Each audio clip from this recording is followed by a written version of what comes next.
It's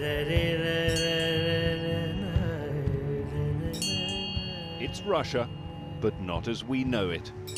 The tiny republic of Kalmikije is the only Buddhist region in Greater Europe. And this, Europe's largest Buddhist temple, is a giant centerpiece in the capital, Elista.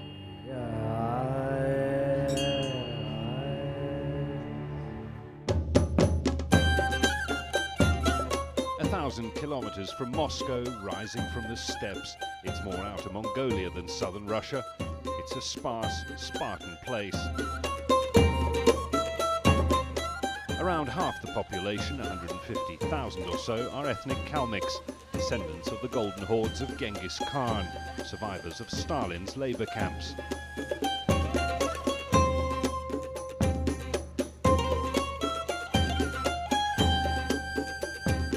They're nomads traditionally, used to living off the land, and farming is still the biggest earner here.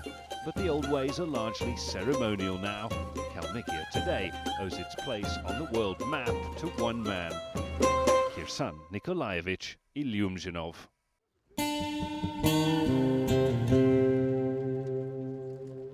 Buddhist benefactor-in-chief, president of the World Chess Federation and Kalmikiye's revered leader, he's just back from a three-nation tour drumming up much-needed investment. And he's brought guests.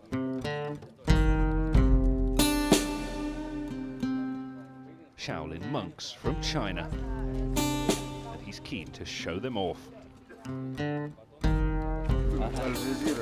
A moment to greet us. We arrange a time to meet later. The monks are waiting. This place may be poor, but the president is not.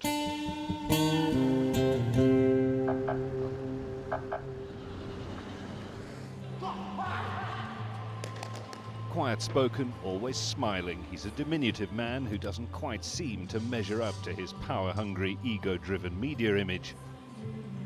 A very rich former car dealer, Iljumžinov has a bad press, much of it his own doing. He once promised to buy Diego Maradona for the local football team. His autobiography includes the chapter title, "It Only Takes 2 Weeks to Have a Man Killed." It's not a sinister read, just a really bad title. We finally get chatting and I discover a man who takes his job very seriously indeed.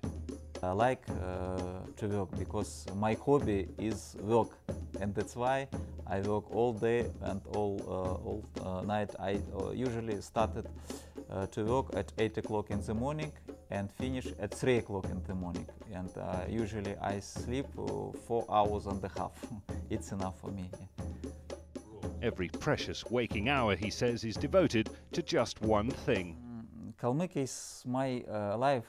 I was born here, and this is my motherland, my people, and what I got in Moscow, in Russia, education, money, everything, and this all I want to give to people, to build churches, to give my time, my health, everything to people. Since Iljumžinov came to office in 1993, Kalmikije has been transformed. Where virtually no infrastructure existed before, now there are roads, albeit bumpy ones.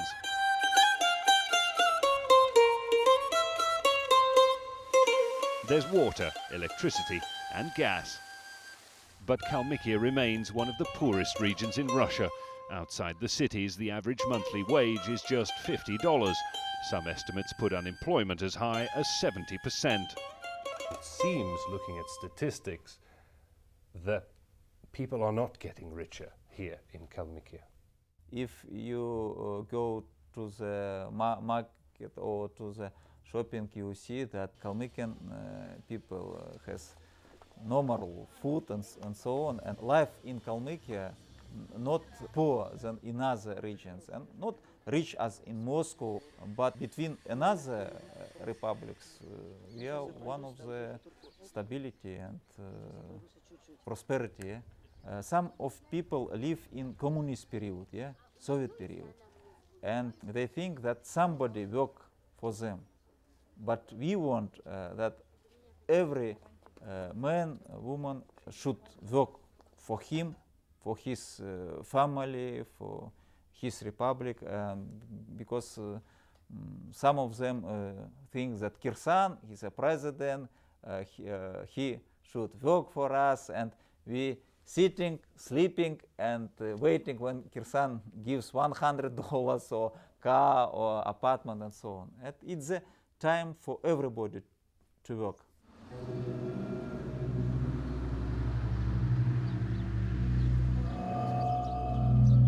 His desire to improve people's lives means the president has given more than just his time and money. He's given them chess.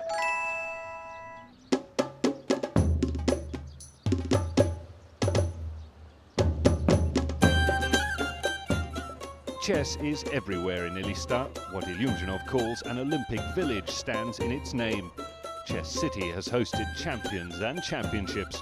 As president of the World Chess Federation FIDE, Iljumžinov considers Kalmikije the home of world chess. It isn't glamorous, but it matters. You know, 165 countries are members of World Chess Federations. This is well-known World Sport Federation, and the image of Kalmikije now is step by step higher and higher.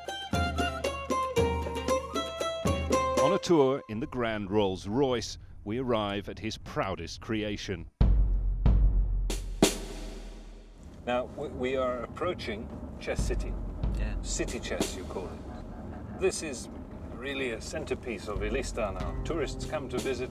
You must be very proud of city chess. Yeah. Why? Because it's my idea, it's my dream, and this idea, this is my dream I mix into life, and now everybody can see this, not dream, this is real chess city. As un-Russian as a Buddhist temple, it's middle-class suburbia with no middle class to live in it. Behind the Wisteria Lane facade, Chess City is falling apart. But Iljumžinov doesn't see it. Undeterred, he insists Chess City is frequently full. The Dalai Lama himself stayed here. It hosts conferences, even wrestling teams. The handicap chess championships will soon be held here. No, Iljumžinov wants to make it even bigger. This is what is existing. Yes. And this is in 10 years it was built, I think, during 10 years we finished here. So what exists now is this portion here, and you plan to build all of this in 10 years. In 10 years, yeah. During the 10 years. I have to ask you, how are you going to fill all of this? Because it's enormous, the plan. Yeah. Who will you bring to watch chess in this? This is not only for chess. This is as a sports center. Religious center for Muslim, for Christian, and the stadium and aqua park. These people live. This is private houses. So it's a real churches. Yeah. It's a real city, huh? Yeah, real city. Yeah. Real city. New modern city. Chuck Norris was here to witness the initial building works, just one of the president's heroes, along with Lenin, the Pope, the Dalai Lama, and Saddam Hussein. Apparently, his friends don't have to share a particular ideology, nor do they have to be any good at chess, but it helps. I'm not a very good chess player. I understand you are a great chess player. I'm wondering if perhaps you have 2 minutes for a game of chess. 2.5 minutes. Okay.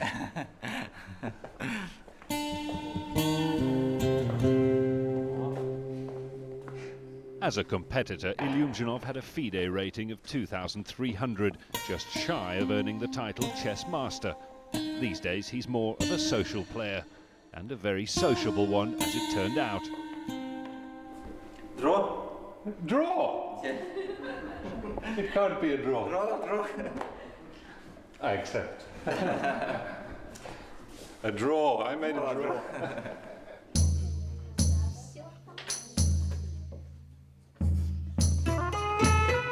Chess is even a compulsory subject at school. The children don't seem to mind spending their afternoons learning the finer points of the game. 12 Kalmik grandmasters have honed their skills this way, and these kids seem pretty clued up. At the back of the classroom, an exhibit dedicated to Iljumžinov's own chess-playing career. He was local champion at the age of 14, not much older than the students here. The teacher suggests I put one of them to the test. Why not try the best in the class, he offers. How hard could this be? It's the president's theory that children learn logic, discipline and focus from chess. What they haven't learned is his knack for making a visitor feel, well, a bit less like an underachiever. That's it? How old are you? How old are you? Сколько лет? 11. He's 11. 11. He's 11. And that took 11 minutes to be beaten by an 11-year-old. Tremendous. But then they haven't had the sort of visitors he has, who came to him one night from far, far away.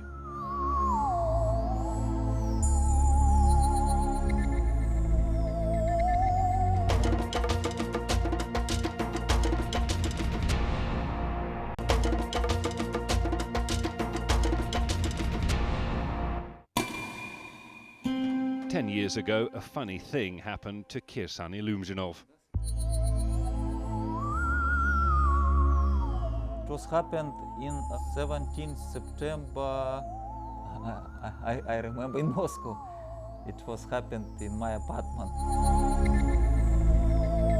At the time, he was the elected president of Kalmikije, long before President Putin changed things so that Kalmiks can no longer elect their leader, but simply have one appointed for them instead.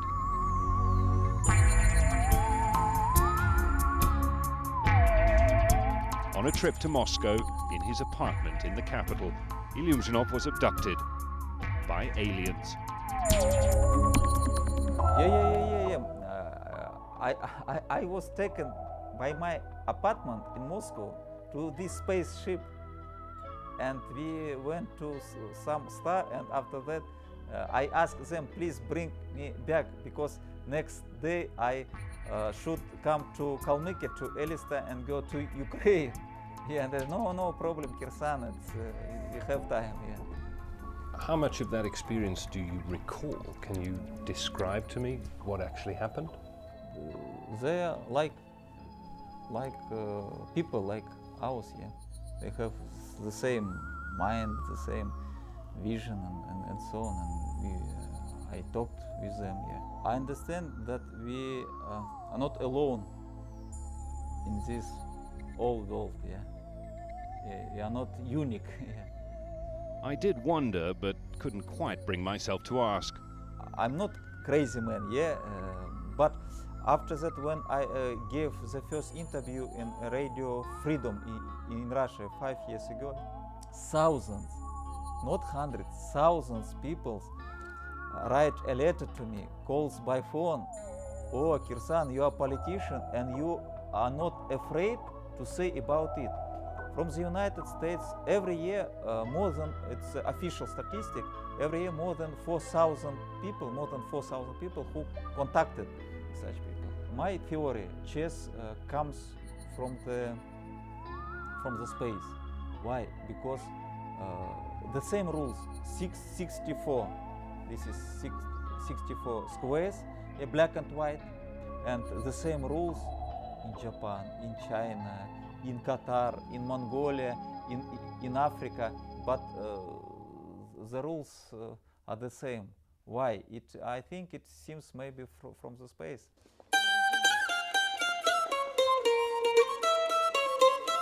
Many would consider him crazy, but most Kalmiks aren't too bothered. In 2002, his last election year, Iljumžinov still managed 60% of the vote. By Kremlin decree, he now has until 2010. Наш президент очень Our хороший. president is very good, clever. He's done so much for our republic and for us. I really like him. Я не знаю, все-таки это моя родина. Я We считаю, didn't have so many good things before him. I have a good life. My family and I are able to work and have a good life. Kalmiks have a very Russian tolerance of the leader's wealth, but they must wonder where it all came from. And was that how you made your fortune in the 90s, selling cars? That was how you made your money? Yes, selling cars. When I graduated the Moscow International Relations Institute, which was under the Ministry of Foreign Affairs of the former Soviet Union, in September 1989, I began to work in the Soviet-Japan joint venture, Lika Raduga, and after a few months, September, October, November, December, I earned the first million US dollars. At what age? 26, yeah. And you've used a lot of your own money in transforming Elista, in building the Buddhist temple, in building Chesedi. Is that true? Yeah, more than 100 million US dollars. Of your own money? Yeah. When I was elected as the president of Kalmikije in 1993, I brought about 20 million US dollars to my republic to give this money for the salary of teachers, doctors and so on, because that time it's not money, and I paid money for people from my pocket, yeah.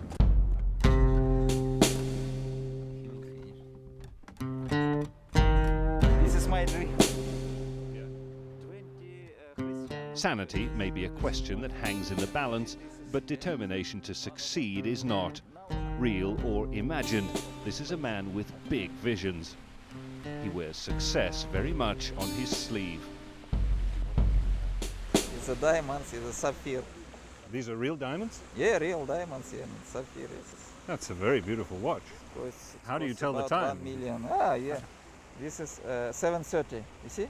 This is hour, it's minutes. Ah.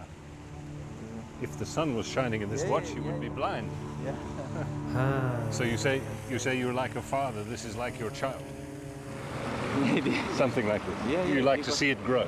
Yeah, because I built this for all these people, with all people, 9 months. Yeah. 9 months. And when baby also needs 9 months, yeah? Sure. And this is 9 months.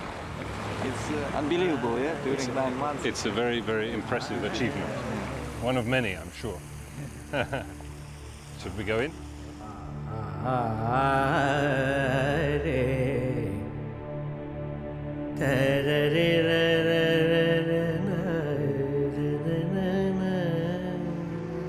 That time in Kalmikije, no Buddhist temples, and my parents communist, and when we stayed alone, my grandmother close the door and close the window, also close the window, because that time KGB and so on, and she put Buddha picture, and asked me, and we prayed together. Me, 5 years old, and my grandmother.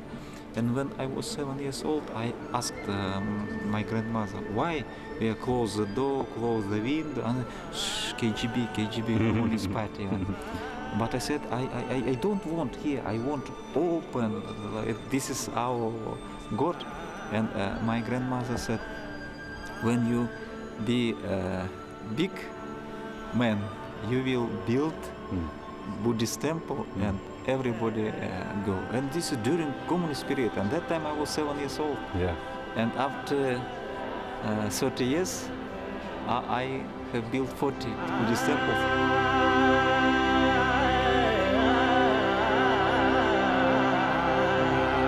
So, building the temple meant fulfilling a childhood promise, but it's pure love of country that's behind his greatest challenge yet.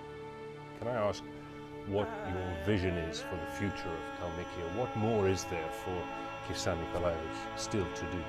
Now my dream is to build a seaport on the Caspian Sea, and this year we started to build about 10 new factories in in Kalmikije, oil refining, gas refining plant, and with Siemens to produce some transformator and so on. I see in nearly future, Kalmyk Republic will be one of the richest republic, not in Russian Federation, in the world.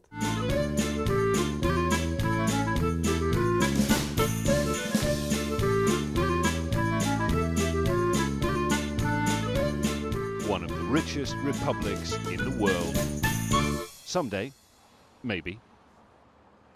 In a place like Kalmikije, which is clearly not a wealthy republic, not yet anyway, that spending $100 million on building a Buddhist temple and a city of chess is money that would be much better spent on roads, hospitals, schools. What do you say to that? For roads, for schools, I spend more than $2 billion US. Billions dollars. Whose money was that? This is sponsors, this is investors, because we have built more than 2,000 kilometers of the road. Because 10 years ago in Kalmikije no roads. And I built and my friends built roads. 10 years ago it was no gas pipeline to people. And now 90% of Kalmyk people can use the gas in their house. 10 years ago it's very, very few water in the houses. And now they have water, and this is billions dollars which we spent for the economy, for the good life of Kalmyk people. 10 years ago, very few Kalmyk children can play chess, and now 100% of Kalmyk children can play chess. And if they can play chess, children, they study well in the schools, and their brains is very good, better, and so on, and discipline is better. So chess for you. If no chess palace is no chess village, children go to the streets and some drugs and crime and so on. But now 100,000 children study chess and no crime, no drugs. It's better for society. What you are describing is like a religion. Chess is like a religion. This is the temple to chess. Chess is a religion in Kalmikije. I fully agree with you. Great.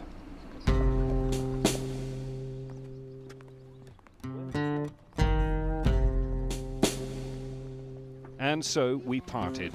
Chess City, the Buddhist temple, the white Rolls Royce, the eccentric indulgences of a man with friends in very high places, just living his dreams.